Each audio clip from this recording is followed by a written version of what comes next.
The Pathfinder, a master of ailments and the flasks, a very interesting ascendancy, always filled with quality of life. Hey, I'm Cyclon, and today I want to cover the Pathfinder Ascendancy, another ascendancy revealed by GGG in their full ascendancy reveal for the early access. The Pathfinder is always a very interesting ascendancy, but before we're going to go for the notes and the changes and as well their impact for Path of Exile 2, very quickly my disclaimer for all my early access videos. Early access means everything is subject to change. If something is deemed too weak, not impactful enough, or too powerful, GGG can change it at any moment. So keeping this in mind, always choose a build that you are directly interested in playing and don't just follow what is supposedly the most broken thing. Play what you enjoy and what interests you. That being said, let's take a look at this ascendancy. First of all, the node overview. Starting with 1, the Flask Path. Connected chemistry. 50% more flask charge gained. Now in PoE2, Flask got a significant rework. Instead of having 5 flask slots that we need to manually press or automate with instilling orbs, instead we only have 2 flasks, 1 mana or 1 life flask, and there are some things on the tree that maybe disable one or both and give us some other bonuses. But importantly, I think these flask charges gained do not apply to the charms. So, keeping this in mind, this means the flask charges are for mana and life sustain. Now, life flask in PoE2 is a lot more important than in PoE1. The boss fights resetting when you die during campaign and in endgame only having a single attempt means that it's very important that we do not die on boss fights. So having a life flask up at all time is very good. This said, the first node isn't too spectacular. However, once you combine it with the second node, Enduring Elixirs, now things do get interesting. Enduring Elixir gives us life flask effect are not removed when unreserved life is filled, and life flask effects do not queue. The current node on the Pathfinder in Path of Exile 1, there I need to click. The current node in PoE1 only has this as well, but it has a 50% less life recovery from Flask. So, if PoE1 Flask or PoE2 Flask are as interesting as PoE1 Flask in the amount of how much they recover, this means that this node will just be infinite life sustain. As long as you do not get one shot, your life flask will almost instantly be filled again and just instantly have like, yeah, I'm negating all your damage. We also know that there's a life flask prefix, gives us charges per second, so the likelihood that we run out of life flasks during any big fight is almost zero. At least in theory. We have to see how it feels in practice, but in theory this looks great. Now the next thing we have is the Poison Path. The Pathfinder is known for its poison focus in the Ascendancy, and this one is no exception. Contagious Contamination, the most damaging poison on enemies you kill, is spread to other enemies within 1.5 meters.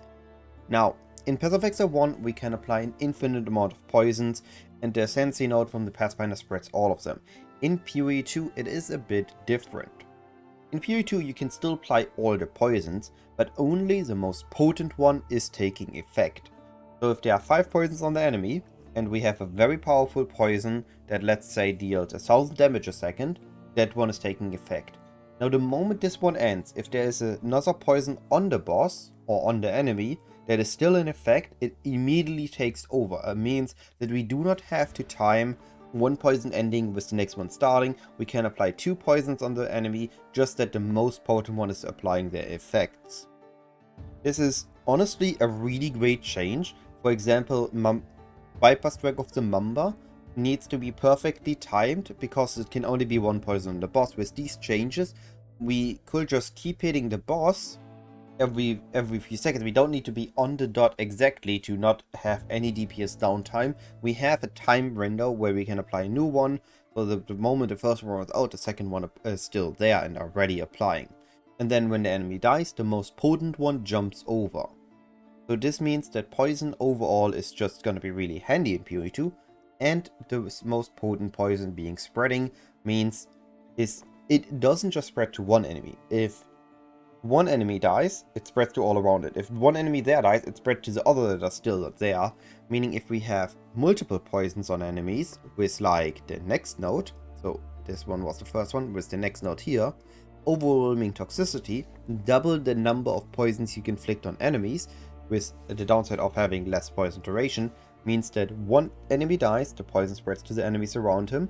If another enemy in that circle dies, he spreads the most potent poison that from the first enemy went to all the other enemies already and spreads them to them again, meaning now we have 2 copies of the most potent poison from the original enemy on the other enemies. Now what I assume is happening here is that the most potent poison that is spreading is actually keeping its duration in mind. So let's say you have a 3-second poison, with overwhelming toxicity reduced to 1 second, just to have simple numbers. So the poison knows he has a 1-second duration. If the first enemy dies in half a second, it spreads.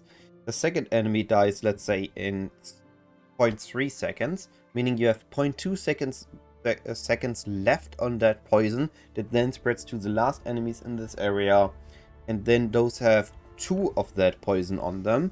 So they have already taken 0.5 seconds of the potent poison, and now they take another 0.2 seconds from the last one, meaning they will die too. This is how I assume this is happening, and for a poison build, this will be definitely the best pickup. Just applying additional poisons, then doubling that. We can apply several poisons, even if the duration is less. We can just invest a bit into the duration and we're gonna be a-okay, applying many poisons to the enemies and slaying them one by one. Now, number 5 is a big package, as you can see, but it is very simple actually. We're gonna be picking one concoction. Poisonous Concoction is no longer a skill, it is now built in the Pathfinder Ascendancy. But keep in mind, this means that this node is still being able to be supported by skills, and it gets skill support sockets as you level up. Meaning that you can get a guaranteed 6-link once you reach the level that is designated for 6 links. Just keep this in mind, this has very high potential for an Ascendancy node, being able to be picked up in the first lab and then scaling with your character as your character grows more powerful. And so what do we have as options? We have 5 concoctions that all consume charges from our mana flask. This is important, this is different from PoE1 where they consume life charges or from other flasks. This time they consume only from the mana flask, meaning that you just use the skill on the mana and you need to keep your mana up, but you don't risk running out of life flask charges, so you don't risk of dying in big boss fights more easily.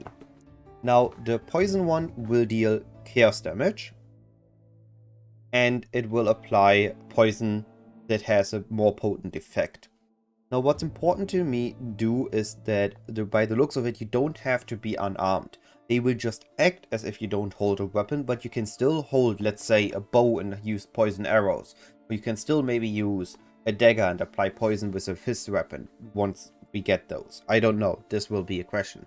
But they act as if unarmed, so we don't have to reduce the weapon slot. We can still just use a weapon and use a poisonous concoction that just ignores the weapon use. Or we use a fulminating concoction, dealing lightning damage and apply lightning exposure.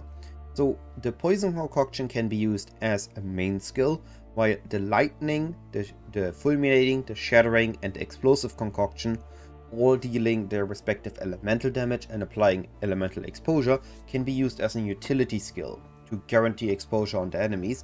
And then the most interesting one, just because we haven't seen something like that yet, is the bleeding concoction, applying a more potent bleed on the enemies. So maybe you don't feel like poison.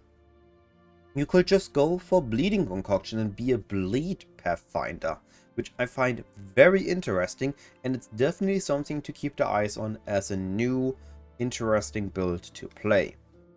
But overall, this being the potential of being attacks that are supportable and gain with Ascendancy, gain levels with Ascendancy, meaning you will always have a decent amount of skill slots on them. It just sounds way too powerful to have. You can either use it for early leveling, or if it's really powerful, you can even use it later on in the late game. But we have to see how it applies, how it plays out, and how it feels for that. Now, the next node is the node I was actually the most exciting about Witch Hunter, is now in a different form on the Pathfinder. Now, as to some leaks that have happened, I haven't seen this myself, the small node in front of it gives an additional passive point. So leading up to this, these are 6 passive points. Now, on the Witch Hunter I said, oh, 20 passive points, this is gonna be broken. 6 passive points is still sounding very powerful, but it isn't as absurd as 20 passive points, which will very likely to get you like 5 good notables. Here we're gonna be maybe getting 1 or 2 additional notables, but it's still nothing to scoff at. It has a very high potential of giving you additional points that can be very valuable. So keep this in mind. If you need a good utility build where you already have a strong gem package and a strong gear package, you could just utilize this, combining it with utility. But I'm grabbing ahead, I will cover this more when we get to the theory crafting.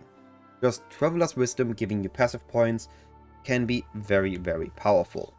Now we get 2 more nodes with the Quality of Life package. Running Assault and Relentless Pursuit. Now, Running Assault gives us 30% less movement speed penalty when using skills while moving.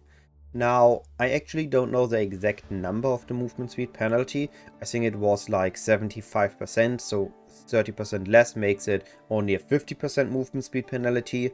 Whatever it is, we just take about a third away from it, meaning we can move faster. This means that we have a better time repositioning ourselves, or actually clearing a map or clearing a zone, as we can run through it quicker while still clearing everything inside.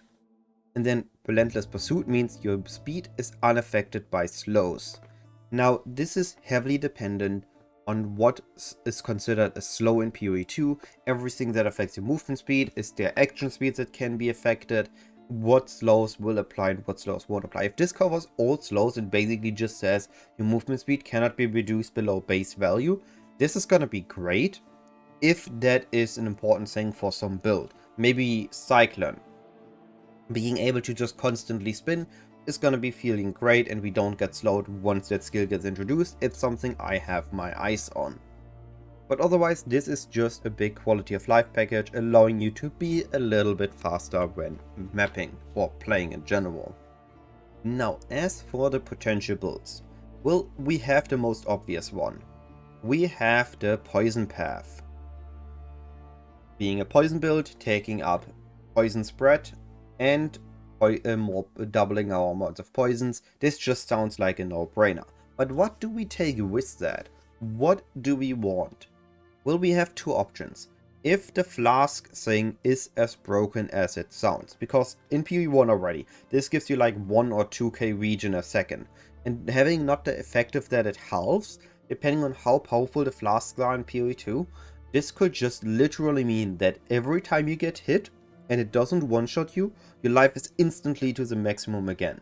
This is what I expect right now, and this is why I think this is absolutely broken survivability. You just need to mitigate one-shots. Now, this will then fully lock you in, and you will be locked out of the other skills. However, there might be the potential to instead take the passive points and the Poisonous Concoction. Literally becoming a Poisonous Concoction build, guaranteeing you your 6th link when you, I don't know when it will be, maybe level 70, maybe level 80, maybe level 90, we don't know yet, but it's gonna mean a guaranteed 6th link, it's gonna mean a guaranteed Poisonous Concoction, a skill that you can always use, and on top of that you can still use other skills, other passive gems, other buffs. We still have a lot more options. And the moment it isn't needed anymore, we can drop it and either get the movement speed, or we can get the flask charges, or we can just completely go back to the life flask. We will have to see what's gonna be with the game, but this is definitely one way to play this Ascendancy. Now another way to play this Ascendancy is we keep the survivability with the flask, we then go for the bleeding concoction and the passive points, so suddenly, instead of being a poison Pathfinder, we are bleed Pathfinder. Depending on how powerful bleed is, this could be very interesting. We haven't seen anything like that before, so this is completely new terrain, completely new brewing potential, and a lot of just general potential and interesting around this way of playing the game. We'll have to see how it feels, how the coverage feels, how the single target feels, and if it's actually good at all. But yeah, that is another way. And now of course there's a third way, being I want to be fast, maybe the speed is important, and then we can again combine it with the Flask package for survivability, or we can combine it with the passive points and either of the elemental concoctions for a bigger quality of life support. This means we have a very powerful main gem passive tree, and we're just looking for quality of life. So we have the movement speed penalty reduced, we have the we cannot be slowed, which, to be fair, maybe the movement speed penalty by using a skin is considered slow, so this already completely negates it. Maybe the small nodes give us movement speed, we don't know. We get additional passive points on the tree, and then we get either of the exposures that we need, and we just have a free utility gem that helps us apply debuffs. So we can then say, let's say we have the Shattering Concoction. It's cold damage, afflicts cold exposure, maybe we give it increased chill effect and chance to freeze, and then we give it when we freeze an enemy with this skill, it gives them an additional, or it gives us a buff that we do more cold damage against that enemy, and there is a bunch of potential here. So keeping this in mind, this might also be just a great utility build. If we don't want to go poison, we can just go any good package of skills and add that utility on top. Now, all this being said, the Pathfinder looks very, very interesting. So if you enjoyed this video, I would highly appreciate a thumbs up, and if you haven't subscribed to the channel, it helps me grow, it helps my video reach more people that are who the videos are interesting for. Also, the YouTube recommendation says that the video on the right side is something you will enjoy, so maybe check it out. And if you're interested in more Ascendancies, overviews, and deep dives, or theory crafting, whatever you want to phrase it as, on the left side is a playlist with all the Ascendancies I have covered so far. My goal is to cover every single one. Have a wonderful day. Goodbye.